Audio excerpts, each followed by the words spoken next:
As is likely true for many of you, I've been spending a lot of time thinking about President-elect Barack Obama's historic win this week and how it has profoundly affected me. I know I said I'd try not to talk about politics on this site, and I'm keeping to my word.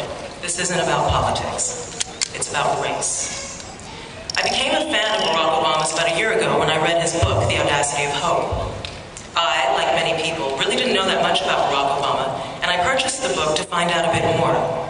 And while certainly I do find I agree with much of his politics, something else struck me as I read his words. He's just like me. Well, all right. He's not just like me. For one thing, he was born in the United States, and I wasn't. But he's a multiracial person who self-identifies as black, just as I am. He spent significant years of his childhood living outside of the United States, just like I did. He has family members who don't look anything like him from a racial perspective, just as I do. He has an American law school education, and so do I.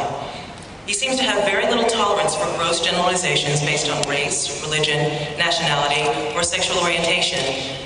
And in this aspect, we might differ. I have no tolerance for such generalizations.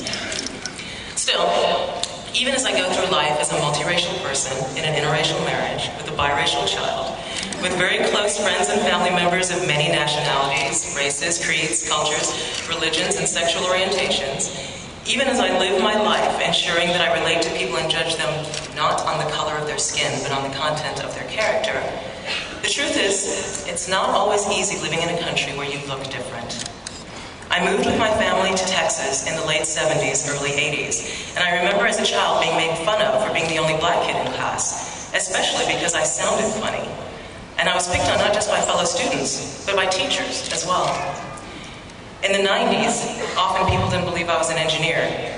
You mean a draftsman, right? Was a common need for clarification. And in the early years of this century, there was the occasional person who didn't believe I was a lawyer. A lawyer or a paralegal was the inevitable response. And in fact, as recently as about 6 weeks ago, an executive at my former employer looked at me and said with very kind eyes, "Well, Karen, you're not really black." A comment I'm sure he meant as a compliment, since I know he likes me, but while saying it in no way realizing how potentially insulting his statement was. For this reason, while I've only very rarely been the victim of outright racist hostility, I certainly believe I've been more commonly the subject of racial skepticism, let's say. Has this affected how I interact with people, whether they be friends, coworkers, or strangers? Not really, I don't think. I've certainly had, and I continue to have, very rewarding relationships with 99% of the people with whom I come in contact. But yes, I certainly do understand the sentiment behind the comment, if you're black, a woman, gay, Arab, Muslim, foreign, Jewish, whatever, you have to work twice as hard to be considered half as good. I get that. So, now a multiracial, self-identified as a black man, has experience living overseas, man with a funny name, is President of the United States.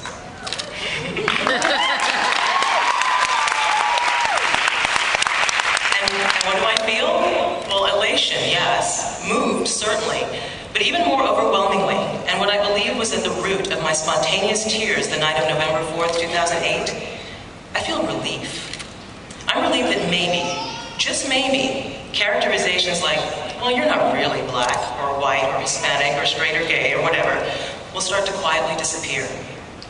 I'm relieved that maybe, just maybe, comics and comedians are going to have to come up with new material. Material that doesn't include gross stereotypes about how blacks perceive whites, or whites perceive blacks, or how any race of people perceives any other race of people. I'm relieved that maybe, just maybe, the skepticism or wariness that so many people feel when relating to someone who doesn't look like them, or sound like them, or pray like them, or love like them, has diminished, if even a little bit. And I'm so relieved that maybe, just maybe, the world my little girl will grow up in will be one where characterizations and reactions like the above are just distant, ridiculous memories. Thanks.